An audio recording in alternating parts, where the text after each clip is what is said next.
నేను చాలామంది తల్లిదండ్రుల్ని ఒక ప్రశ్న వేశాను. మీరు ఎవరి కోసం జీవిస్తున్నారు అని. వారు చెప్పిన సమాధానం ఏంటంటే, మా కోసం జీవిస్తున్నామన్న వాళ్ళు 0.1% కూడా లేరు. పిల్లల కోసమే జీవిస్తున్నామని చెప్పేవాళ్ళే ఎక్కువ మంది ఉన్నారు. అయితే పిల్లల కోసమే జీవిస్తున్నారన్న మాట నిజమే. కానీ ఎంతవరకు ఆ స్టేట్మెంట్కి న్యాయం చేకూరుస్తున్నారని గన ఆలోచిస్తే చాలా తక్కువ మంది. మీరు గమనించండి, పిల్లలు పుట్టిన వెంటనే ఎన్నో కలలు కంటారు. వాళ్ళని పై స్థాయిలో చూడాలని ఊహించుకుంటారు. ఉన్నతమైన ఉద్యోగాల్లో చూడాలని, అందరూ తమ బిడ్డల్ని పొగుడుతూ ఉంటే ఆనందించాలని ఎన్నెన్నో కలలు కంటారు. అందరికీ సర్వసాధారణంగా ఉండేటివే. కానీ కొంతమంది కలలైతే కంటారు, కానీ ఆచరణలోకి వచ్చేసరికి అంత ప్రాధాన్యత పిల్లలకి ఇవ్వడం లేదు. మీరు గమనించినట్లయితే చాలా కుటుంబాల్లో జరిగేటువంటి విషయం ఏంటంటే, పిల్లల్ని పెంచడం అంటే అర్థం ఏంటంటే కేవలం వారికి కావాల్సినటువంటి సదుపాయాలను సమకూర్చడం, వారికి మంచి బట్టలు కుట్టించడం, వారిని మంచి స్కూల్లో జాయిన్ చేయించడం, వారి కోసం ప్రణాళికలు వేయడం, వారి కోసం డబ్బు దాచడం, వారి కోసం ఆస్తులు కూడగట్టడం, వీటిని సమకూర్చడమే పిల్లల మీద ప్రేమగా చాలామంది భావిస్తారు. వాస్తవానికి పిల్లలు పెరిగే క్రమంలో వారికి అందించవలసినవి చాలా ఉన్నాయి. అవి అందించకుండా ఈ చుట్టూ ఉన్నటువంటి ఎక్స్టర్నల్ థింగ్స్ ఏవైతే ఉన్నాయో ఇప్పుడు చెప్పానో వాటిని పెంచుకుంటూ పోయినందువల్ల ప్రయోజనం ఏమి లేదు. ఉదాహరణకి స్కూల్లో చేర్చారనుకుందాం. స్కూల్లో చేర్చిన తర్వాత ఆ స్కూల్లో ఏం జరుగుతూ ఉంది, వాడు ఎలా నేర్చుకుంటున్నాడు, క్లాస్ రూమ్లో ఎలా ఉన్నాడు, వాడి యొక్క ఎదుగుదల ఎలా ఉంది, మానసిక శారీరక విద్యాపరమైనటువంటి ఎదుగుదల ఎలా ఉంది అన్నది సమీక్ష చేసుకోవాల్సిన బాధ్యత తల్లిదండ్రుల మీద ఉండదా అంటే 100% ఉంటుంది.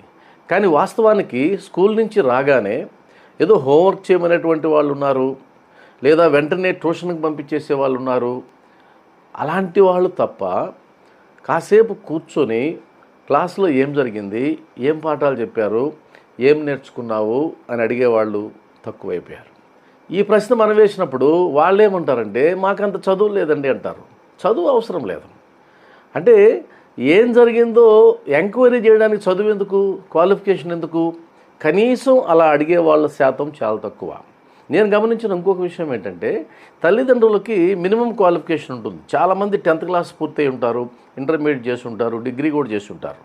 కానీ వీరు పొరపాటును కూడా వాళ్ళ పిల్లల్ని కూర్చోబెట్టుకొని ఆ LKG, UKG, first class, second class, third class, fourth class, fifth class పుస్తకాలన్నిటినీ కూడా వీళ్ళు కూడా బ్రహ్మాండంగా చెప్పగలరు ఇంట్లో, కానీ చెప్పరు. వాళ్ళు ఏమనుకుంటారంటే ఈ బాధ్యత అంతా స్కూల్ వారిది అనుకుంటారు. ఇది చాలా తప్పు కదా. స్కూల్ వారి బాధ్యత ఉంటుంది. ఎంతవరకు ఉంటుంది? ఆ పాఠశాలలో ఉన్నంత వరకు ఉంటుంది. అంతేగాని వారి ఇంటికి వచ్చిన తర్వాత వారి మీద ప్రభావం ఎలా ఉంటుంది, ఉండే అవకాశం లేదు. మరొక విషయం ఏంటంటే, పిల్లల యొక్క మెదడు ఏ సమయంలో అయితే అద్భుతంగా పనిచేస్తుందో, టోనీ బుజాన్ అనేటువంటి ఒక గ్రేటెస్ట్ పర్సనాలిటీ యొక్క అభిప్రాయం ప్రకారం ఎర్లీ మార్నింగ్ 4 to 7 పిల్లల యొక్క బ్రెయిన్ 100% యాక్టివ్గా ఉంటుందని చెప్పారు. అదేవిధంగా నైట్ టైం 7 to 9 పిల్లల యొక్క బ్రెయిన్ 80% యాక్టివ్గా ఉంటుందని చెప్పారు. పరిశోధనలు చేశారు. కానీ ఇప్పుడు మనం ఇళ్లల్లో జరిగేది గమనిస్తే ఎర్లీ మార్నింగ్ లేచేటువంటి అలవాటు పూర్తిగా పోయింది. పెద్దలకు పోయింది, పిల్లలకు పోయింది. ఎందుకంటే పిల్లల్ని లేపాలి అంటే పెద్దలు లేయాలి. పెద్దలు లేవాలంటే వాళ్ళు ముందుగానే పడుకునే అలవాటు ఉండాలి. కానీ ఇప్పుడు ఏ ఇంట్లో చూసినా 12, 1 గంటకు కూడా దాటేటువంటి కుటుంబాలు ఉన్నాయి. 10 గంటలకు పడుకునే కుటుంబాలు చాలా తక్కువ, 10% కూడా ఉండే అవకాశం లేదు. మరి వీళ్ళు మేల్కొన్నప్పుడు వాళ్ళు లేచేటప్పటికి లేట్ అవుతుంది కదా. కొన్ని ఇళ్లలో పిల్లలు కూడా పెద్దలతో పాటు మేల్కో ఉండేటువంటి వాళ్ళని మనం చూస్తూ ఉన్నాం. అంటే అర్థం ఏంటంటే, ఉదయం పూట చదివించేటువంటి ఒక కార్యక్రమం ఏదైతే ఉందో, అద్భుతమైనటువంటి కార్యక్రమం ఏదైతే ఉందో, అది పూర్తిగా పోయింది. అంటే అర్థం ఏంటి? పిల్లల యొక్క బ్రెయిన్ ఎప్పుడైతే యాక్టివ్గా ఉంటుందో ఆ సమయం మొత్తం వృధా అయిపోతుంది. మరి ఈవినింగ్ చూసినట్లయితే 7 to 10 అన్నాం కదా. ఆ 7 to 10లో కూడా పిల్లల యొక్క బ్రెయిన్ 80% ఉంటుంది అనుకున్నాం కదా. అప్పుడు కూడా కేవలం రాసుకోవడమో ఏదో హోంవర్క్ చేయడమో జరుగుతుంది, కానీ చదివించే ప్రక్రియ లేదు. వారు సొంతంగా చదువుకునేటువంటి ప్రక్రియ కూడా జరగడం లేదు. దీనివల్ల ఆ సమయం కూడా వృధా అయిపోతుంది. అంటే కేవలం తల్లిదండ్రుల ఆలోచన ఎలా ఉందంటే స్కూల్ నుంచి రాగానే హోంవర్క్ రాయాలి, హోంవర్క్ రాస్తే బాగా చదువుకున్నట్టు, అంతే. ఇది ఒక పెద్ద పొరపాటు. అందువల్ల ఒక సూచన ఇవ్వదలుచుకుంటే కనుక పిల్లలకు ఆ రోజు పాఠశాలలో ఏ విషయాలైతే బోధించారో వాటన్నిటినీ మనం పరిశీలించకపోయినా కూర్చుని మాట్లాడేటువంటి అలవాటైనా చేయాలి. ఏం జరిగింది ఈరోజు పాఠశాలలో, ఏం చెప్పారు, నాతో ఒకసారి చెప్పు అని సరదాగా, అదొక పెద్ద క్రమశిక్షణగా కాదు, సరదాగా మాట్లాడి వాళ్ళ నుంచి ఆన్సర్లు రాబట్టేటువంటి ఒక ప్రక్రియ చేయడం అన్నది ప్రధానంగా తల్లిదండ్రుల యొక్క బాధ్యత. అదేవిధంగా వాళ్ళ నోట్సులు పరిశీలించడం, అప్పుడప్పుడు పాఠశాలకు వెళ్ళి వాళ్ళకి ఎలా మార్కులు వస్తున్నాయి, ఆ మార్కులు ఏ విధంగా వస్తున్నాయి, ఏ విషయాల్లో తగ్గుతున్నాయి, ఏ సబ్జెక్టులో తగ్గుతున్నాయి, ఏ సబ్జెక్టులో బాగున్నాయి, ఇవంతా కూడా అది తల్లిదండ్రుల బాధ్యత.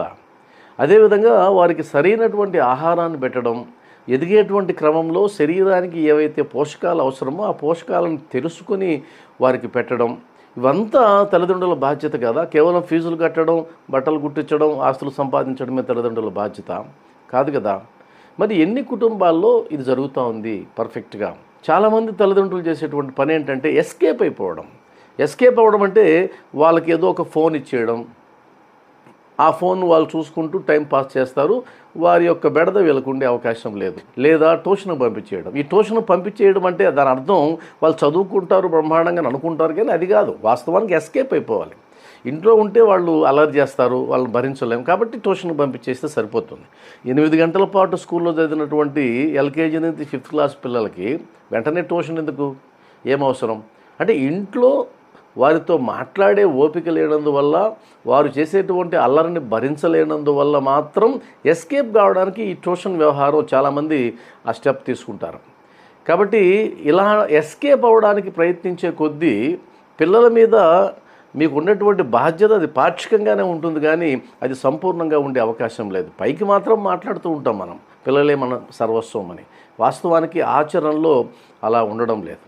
కాబట్టి ఎదిగేటువంటి పిల్లలు ఉన్నటువంటి క్రమంలో మనం వారి శారీరక, మానసిక, సామాజిక, భావావేశ ఇవన్నీ రంగాలలో మనం వారిని గమనిస్తూ ఉండాలి. అలా గమనిస్తూ పెంచడాన్ని కాన్షియస్ పేరెంటింగ్ అంటారు. అలా కాన్షియస్ పేరెంటింగ్ చేసేవాళ్ళు మాత్రమే పిల్లల్ని తమ నియంత్రణలో ఉంచుకోగలరు, వారిపైన ప్రేమ చూపించగలరు, అద్భుతంగా వారిని పెంచగలరు. నేను నమ్మే సిద్ధాంతం ఏంటంటే సమాజ సేవ, దేశ సేవ అనే పదాలు వాడుతుంటాం కదా.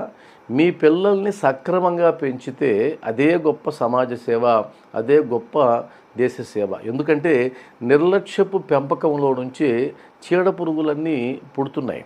ఈరోజు సమాజంలో యువత విచ్చలవిడిగా ఇష్టం వచ్చినట్టు ప్రవర్తిస్తున్నారంటే మనం యువతని తప్పుపడతాం, కానీ వాస్తవానికి యువత తప్పు కాదు, ఆ పెంపకాన్ని తప్పు. ఆ పెంపకాన్ని విస్మరించి కేవలం వాళ్ళ మీదనే మనం ముద్ర వేయడానికి ఇష్టపడతాం. అందువల్ల నేను ఒక్కటే చెప్పగలను, మీరు నిజంగా మీ పిల్లల్ని ప్రేమిస్తూ ఉంటే వారి చదువు పట్ల, వారి ఆరోగ్యం పట్ల, వారి అలవాట్ల పట్ల మీరు ఎలాంటి శ్రద్ధ చూపిస్తున్నారు అన్నది మీకు మీరు ఆత్మవిమర్శ చేసుకోండి. అలా ఆత్మవిమర్శ చేసుకున్నప్పుడు రోజులో ఎంత సమయాన్ని వారి కోసం మీరు ఖర్చు పెడుతున్నారు అంటే వారి బట్టలు ఉతకడం, వారికి స్నానం చేయించడం ఇవి కాదు. వారితో మాట్లాడే సమయం ఎంత ఉంది, వారితో మీ భావాల్ని పంచుకునేటువంటి సమయం ఎంత ఉంది. వారు ఎదిగే కొద్దీ ఎన్నో అనుమానాలు ఉంటాయి, ఎన్నో ప్రశ్నలు ఉంటాయి. ఆ ప్రశ్నలకి సమాధానం ఎక్కడ వెతకాలో తెలియక ఒక్కొక్కసారి బయట దొరికేటువంటి ఆ సమాధానాల వైపు పరిగెత్తి ఇబ్బంది పడే అవకాశం ఉంటుంది. కాబట్టి పిల్లలతో మాట్లాడడం, వారి కోసం మీ సమయాన్ని ఖర్చు పెట్టడమే పిల్లల్ని ప్రేమించడం అంటే. వారికి మంచి అలవాటు నేర్పించడమే పిల్లల్ని ప్రేమించడం అంటే. వారి విద్యాభివృద్ధిలో మీరు పాలు పంచుకోవడమే పిల్లల్ని ప్రేమించడం అంటే. భావావేశపరమైనటువంటి విషయాలలో ఎమోషనల్గా పిల్లలు ఎలా ఉన్నారు అని మీరు పరిశీలించి అవగాహన తెచ్చుకొని ఏదైనా పొరపాట్లు ఉంటే సరిదిద్దాలనేటువంటి ప్రయత్నం చేయడమే పిల్లల్ని ప్రేమించడం అంటే. అంతేగాని సింగిల్ స్టేట్మెంట్ ఇచ్చేసి పిల్లల కోసం మేము జీవిస్తున్నామంటే అది సరైంది కాదు. కాబట్టి ఈ రోజు నుంచైనా మనం ఆలోచిద్దాం, పిల్లల కోసం నిజంగా మనం ఏం చేస్తున్నాం, ఎంతవరకు చేస్తున్నాం. ఇది ఎవరికి వారు ఆత్మపరిశీలన చేసుకోవాల్సినటువంటి విషయంగా నేను భావిస్తున్నాను. నమస్కారం. నమస్కారం.